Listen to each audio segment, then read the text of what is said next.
Fala pessoal, sejam mais uma vez bem-vindos ao canal Cultura Reformada. Dessa vez, depois de um bom tempo, hein? Vamos aí para mais um vídeo da nossa playlist Batismo Reformado, certo? Então, sem mais enrolação, bora pro vídeo, roda a vinheta.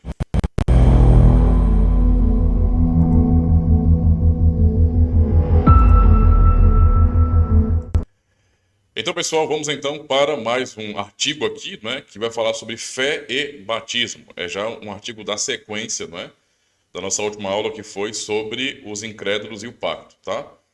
Então falaremos sobre fé e batismo.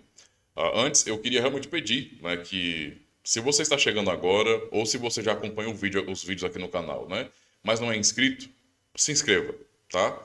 A sua inscrição ajuda bastante o canal. A não ser que você entenda que o canal é um canal inútil, irrelevante e que deveria sumir, né? Porque tem causado um mal terrível ao mundo, é uma grande ameaça global, né? Então, eu tenho que dizer, então não se inscreva. Mas se você não entende assim, se você entende que o canal tem a sua relevância, tem a sua importância, dá um apoio. Você sabe muito bem que no YouTube tá cheio de canal, sabe que, assim, só fala desgraça. Não é verdade? Vocês sabem disso. E são canais que são grandes, né? Que têm apoio. Então, por que não apoiar um canal que tem trazido um conteúdo teológico, bíblico, não é? Que apesar de minhas falhas, não é? Eu tenho procurado trazer o máximo que eu posso de conhecimento para vocês, especialmente pensando em fé reformada. Eu não tenho interesse de ser tão genérico na teologia e abordar tudo, mas eu realmente me concentro em explicar a fé reformada para, sabe, desmistificar certos pensamentos e desmentir, né, certas coisas que falam por aí a respeito da fé reformada. Então, se você entende que o canal tem sido útil para isso, então eu peço, se inscreva e toda vez que assistir um vídeo aqui no canal, dê o seu joinha, tá? Isso é muito importante. E deixa um feedback, né? Se você gostou, coloca lá. Oh, gostei do vídeo, pastor. Se tem algo mais para falar, se tem uma pergunta, um comentário, quer ajudar, comenta, né? E é claro, compartilhe em todas as suas redes sociais, tá? Você tem lá um grupo de WhatsApp que você faz parte, Telegram, sei lá, né? Você tem redes sociais, então ajuda. Isso faz uma diferença enorme, você não tem ideia, tá bom? Então, muito obrigado. Vamos aqui para, então, o nosso assunto. Fé e batismo. É mais um artigo do reverendo Ronald Rankle, né? Diz bem assim. Desejamos, inclusive, tradução de Felipe Sabino de Araújo Neto, do site Monegismo, não é isso? Desejamos lidar agora com o importante argumento batista de que a fé deve necessariamente preceder o batismo. Assim, os batistas falam do batismo como batismo de crentes, tá? Isso é um argumento que é levantado pelos batistas, né? Ou pelo menos por muitos batistas. A primeira coisa que deve ser dita é que a posição batista é uma impossibilidade. A questão de batismo de crentes. Ele está dizendo aqui que é uma impossibilidade. Agora, por quê? Ele vai dizer aqui, olha. Como temos apontado, os batistas podem, na melhor das hipóteses, batizar somente aqueles que fazem profissão de fé, né? Confissão de fé. Porque ninguém pode conhecer o coração, não há forma de assegurar que todas as pessoas batizadas são de fato crentes. Inclusive, essa é uma situação, é um tipo de tensão, né, que eu já vencei já há muitos anos mesmo, tá? Logo quando eu declarei que estaria abraçando a fé reformada. Eu era um pastor pentecostal, de uma grande denominação pentecostal aqui no Brasil, e um outro pastor também dessa denominação, porém de uma convenção diferente, quando soube do meu posicionamento, que eu estava pregando a doutrina da graça e que estava abraçando, né, a fé reformada, isso bem no começo, né, então não era algo ainda manifesto, né, tipo, não estávamos aplicando a fé reformada de maneira completa. Embora eu já a conhecesse e tivesse vontade de aplicá-la, eu tive que esperar, ter paciência para ensinar a congregação e promover a reforma aos poucos, né? Se fosse por mim, simplesmente, em 6 meses estaria tudo mudado. Mas as coisas não são desse jeito, né? Então, o que eu estava estudando já há um tempo, há anos, na verdade, não ia entrar na cabeça dos irmãos assim tão facilmente. Então, eu tive que ter paciência. E nessa situação, um pastor, né, um colega pastor, me chamou no seu gabinete para conversar sobre esse assunto. E aí eu, lendo essa parte do artigo, eu lembrei disso. Porque foi o que ele falou para mim: mas pastor Ademir, se o senhor continuar nesse caminho, nessas veredas, né, de querer ser reformado, o senhor sabe que em algum momento o senhor vai ter que batizar a criança, né? Sabe o que é surpresa? É que esse pastor pentecostal, de uma Assembleia de Deus na época, ele já entendia muito bem que reformado batiza a criança, né? Às vezes a pessoa tem que ouvir de alguns irmãos batistas que não é assim, tem, né, tem uma variedade de reformados. Tá bom, tá bom, tá bom. Não vamos brigar não por causa disso, mas a realidade se impõe, certo? Mas vamos lá. Com todo respeito aos irmãos, aos amados batistas, tá bom? Então, porque ninguém. Ó, já li aqui de novo. Ele disse isso aí, né? Você vai ter que batizar criança, né? Aí eu falei: eu sei disso, pastor. Sei muito bem. Eu sei muito bem das consequências e sei do que eu creio. Aí ele foi e disse: mas, pastor, meu querido amigo pastor, meu querido irmão, ô glória, né? Uma criança não tem fé. Por que ela vai ser batizada? E na época a minha resposta, que calou a situação, né, não quis falar mais sobre o assunto, só foi essa. Só falei assim: ó, o senhor tem razão. Pelo menos eu não posso testemunhar que uma criança tem fé. Eu não posso pedir para que ela expresse alguma fé. Não é verdade? Mas o senhor pode garantir que todas as pessoas que o senhor batizou se batizaram ou foram batizadas com fé de verdade? Ou foram batizadas porque, para tocar na banda da igreja, traduza-se ministério de louvor, como eles falam, se batizaram por fé de verdade? Não foi só por conta que esse era um requisito exigido para fazerem parte do grupo do louvor? Hã? E ele, pensando assim, é verdade, né? Ninguém conhece o coração de ninguém. E aí, morreu o assunto. Então, quando eu li esse artigo, a primeira parte agora, eu estou lendo com você agora, não tinha lido ainda não, certo? Não sei o que me espera aqui pela frente. Mas, lendo esse trechinho, eu lembrei disso, porque é a situação, né? O argumento de que só batizamos crentes não é um argumento sustentável. Não é porque nós não conhecemos o coração de ninguém, certo? Não conhecemos o coração de ninguém. Até mesmo dentro do contexto reformado, reformado fiel, tá? Não é qualquer coisa aí não. Não é reformado Shopee, não, é fiel. A pessoa vai ser membro da igreja, faz a catequese, como vocês já cansaram de ouvir eu falar aqui, e também faz a pública profissão de fé num culto, né, depois de visitas pastorais, para explicar as perguntas que a pessoa vai ter que responder. No nosso caso aqui são 13 perguntas. E mesmo que a pessoa esteja assumindo publicamente aquela fé, o pastor pergunta: crê nisso, nisso, nisso? Creio. Confessa isso, isso, isso? Confesso. Declara isso e isso? Declaro. Promete isso e isso? Prometo. Submete a isso e isso? Submeto. Mesmo assim, assume isso e isso? Assumo. Mesmo assim, não temos como conhecer o coração da pessoa. A pessoa pode simplesmente dizer sim para tudo, né? Passar por todo o processo, não é, que foi requerido, que foi exigido, e ainda assim não ser uma pessoa convertida, não ser um eleito de Deus. Apenas ter se adaptado àquele contexto, àquela cultura religiosa. É simplesmente isso. E mais tarde é que nós vamos ver os frutos, né? É claro que é mais seguro, é mais perfeito, está longe disso, né? Lembremos que o joio, né, ele cresce no meio do trigo, né? E tem coisa que a gente não consegue afastar da igreja, não é? E esse joio, quem tirará é Cristo. Então,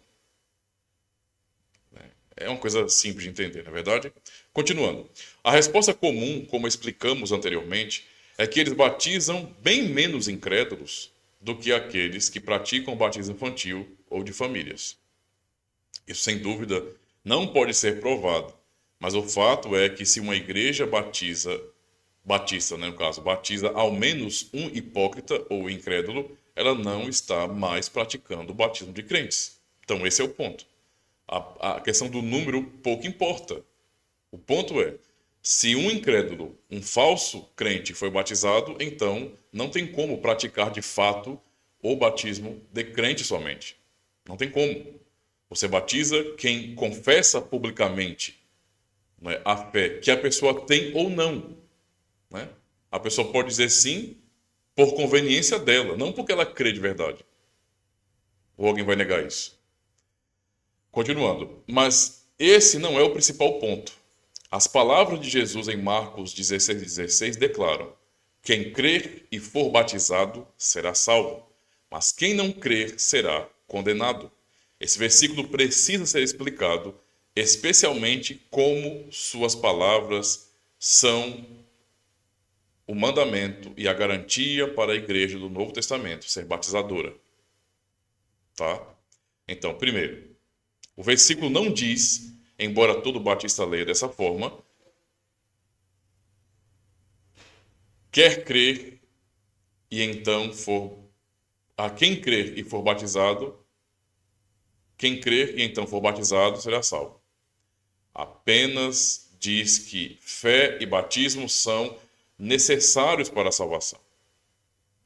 Segundo, simplesmente porque fé e arrependimento são listados nessa ordem, não significa que elas devem necessariamente acontecer nessa ordem. E aí é um ponto que eu acho muito importante frisar aqui. Quem crê e for batizado. Então, toma-se isso como se fosse uma ordem de acontecimentos. Primeiro eu creio, depois sou batizado. Como é que eu provo ou demonstro que eu creio? Assumindo publicamente tal fé que eu digo ter no meu coração, o que já vimos que não é uma garantia. As pessoas se batizam ou tornam-se cristãs por razões adversas, nem sempre porque realmente creem em Cristo, no Evangelho. Isso acontece, irmãos, tá? Ninguém do nada...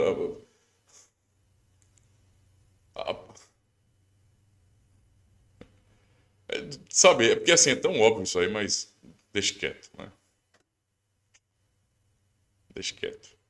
Você vai ficar pensando, por exemplo, a pessoa passou por uma conversão verdadeira de fé genuína em Cristo, depois se tornou um psicopata dentro da igreja, matando gente, estuprando gente, abusando, como acontece por aí, ou desviando-se e pintando o sete aí lá fora do mundo. Não, isso não foram conversões genuínas, não. Eles não foram salvos, não. Eles não creram em Cristo de verdade, mas se tornaram cristãos, entende? Há elementos externos que chamam a atenção das pessoas. Não se iludam, não é? E chamam a atenção das pessoas tanto quanto qualquer outra religião. Então não é por novo nascimento, porque Cristo realmente não salvou a pessoa e a pessoa tem fé verdadeira nele. Não, é por outras razões. Não é? Então, essa ordem, crer, o texto, né? Quem crê e for batizado, não é uma ordem de acontecimentos, simplesmente. Essa é uma leitura batista. Tá? Em 2 de Pedro 1, verso 10, a vocação é listada antes da eleição, mas a vocação não acontece antes da eleição, como todo calvinista sabe. Né? Então, deixe-me até abrir uma aba aqui. Aliás, já tem uma aba com a Bíblia aqui aberta, né? 1 de Pedro, aliás, 2 de Pedro 2 e verso 10. 2 de Pedro 2 e versículo 10. Mas principalmente aqueles que, segundo a carne, andam em concupiscências da imundícia e desprezam as autoridades, atrevidos... Peraí, estou no texto errado. Foi mal. 1, versículo 10. Portanto, irmãos, procurai fazer cada vez mais firme a vossa vocação e eleição, porque fazendo isso nunca jamais tropeçareis. Entende? É um bom exemplo esse texto, né? Você tem uma ordem diferente, vocação e eleição. A vocação é antes da eleição? Não. A vocação vem da eleição. Então a eleição é primeiro. É para mostrar que quando o texto bíblico se apresenta dessa forma, não está dizendo que há uma ordem dessas coisas, tá? Nesse sentido. Então, é isso, né? Continuando. A ordem Marcos 16:16 é simplesmente a ordem de importância. Entendeu? Ordem de importância e não uma ordem cronológica, uma ordem do acontecimento dos fatos, da realidade. Primeiro crê, depois é batizado. Muitas pessoas são batizadas porque professaram a fé, mas chegaram à fé genuína muito depois do batismo. Ou isso não acontece? A fé a fé é listada antes do batismo porque é muito mais importante. Vemos isso na última parte do versículo, onde o batismo sequer é mencionado novamente, embora a fé seja, tá? Se a ordem em Marcos 16,16 é a ordem temporal, ou a ordem na qual as coisas devem acontecer, então a ordem é fé, batismo e salvação. Quem crer e for batizado será salvo. Ninguém deseja tal ordem, não é verdade? Entendeu? Então, é uma questão da leitura dos batistas. Esse é um ponto importante, tá? Por que é bom ressaltar isso aí? Porque essas interpretações, elas não são, tipo, meramente opinião, né? Elas são literalmente o fruto de como nós enxergamos a Escritura.